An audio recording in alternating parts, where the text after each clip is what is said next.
No history of Arnold Palmer or the Latrobe Country Club could be written without addressing the man who defined the heart and soul of both institutions. Milfred J. Deacon Palmer was born the first son of Alexander and Agnes Palmer on March 22, 1904 in Latrobe, Pennsylvania. The hands that in the early 20s guided the shovel that sculpted the first 9 holes of the Latrobe Country Club would a decade later sculpt the mind, body, and game of one of the greatest legends that any sport has ever produced. Children should be seen and not heard, and if you put it on your plate, you eat it. And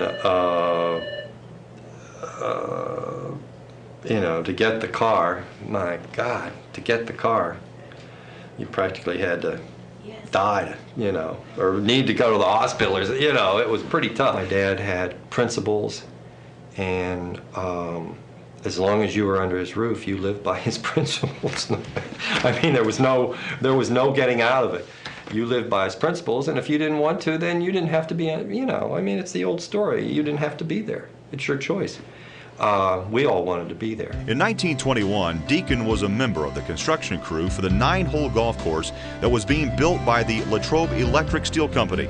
When the job was completed, Deacon was kept on as a member of the grounds crew. He taught himself to golf, and in a few years was promoted to the position of groundskeeper.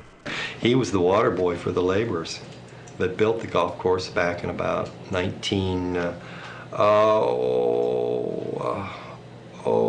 I guess about 1910, 1912, 1913, in those years, when they literally came out and he was in grade school.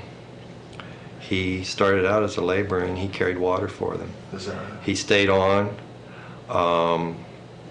and worked, became a member of the grounds crew and worked his way up there, eventually becoming the superintendent. And his game of golf, he also found that he could play the game of golf, and found that he had an interest in teaching. During the Great Depression, Deacon was given the responsibility of being both groundskeeper and club professional, as the club could no longer afford to pay for both positions. Deacon, his wife Doris, and their young family lived in a home along what is now the 5th hole. Having been born just prior to the Depression, I was raised in the Depression, and only knew that food and money and recreation and things such as that were very, very difficult. And my father was a very hard-working golf course greenskeeper, and of course became the pro greenkeeper at Latrobe Country Club, and that was in the 30s and also during the Depression.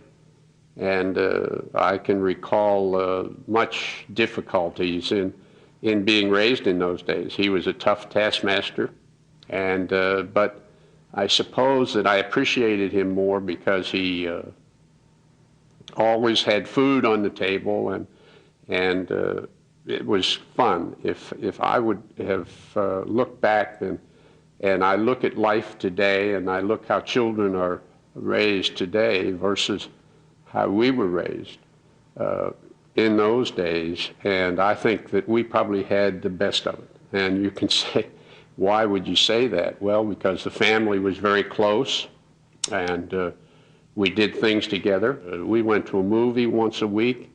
It cost 15 cents to go to the movie, a dime to get in, and 5 cents for an ice cream after the movie. And we thought that was great. We looked forward to Saturday mornings when we could do that. Oh, it was free and easy. Yeah. You know, we were back country, no automobiles to speak of, running all over the place in our bare feet, cows getting out of the pasture and running on the golf course. Typically country, western Pennsylvania. Very beautiful. Golf professionals in the 1930s weren't particularly respected by the club members they served. Rather, they were often looked upon as servants, and Deacon Palmer endured his share of frustration. When my dad went to work as the golf pro, in those days, like little children, the pro should be seen and not heard. And any employee around the club at that time was, you know, an employee. that's the way it was then. And the club was a place for members to go, and they paid a price, and they didn't want anybody interfering in their social time. Sometimes it could be humiliating for my parents, but they never minded that. They understood that. They understood their position, as did anyone in that position at that time. Arnie and Lois Jean, more than Sandy and I, were very aware of what their positions were here at Latrobe. The people here were not bad people, they were good people, and good to my parents, but there was still a place for them, and everybody knew their place. Arnold Palmer grew up in the shadow of a hard-working father who was a strict taskmaster. Although Deacon was proud of the accomplishments of his famous son, he was known to abruptly answer the innocent question of an unwitting reporter, authoritatively telling him that he had 4 children, that he was equally proud of each of them, and that one was no more special than the other. Around the world, Arnold Palmer was known as one of the greatest golfers of all time. But at the Latrobe Country Club, he was simply known as Deke's boy. Arnold Palmer grew up from a little greenskeeper's son to a well-respected man, not only nationally, but internationally in his sport. In doing so, he made enough money that he could buy his father the place that his father built, but never owned. And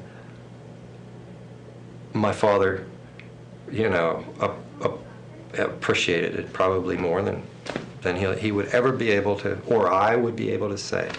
It was just a deep appreciation of what Arnie did. In February of 1976, Milfred J. Deacon Palmer left his beloved Latrobe Country Club for the last time, leaving behind a legacy of hard work, family, and respect as an enduring legacy for the world to admire.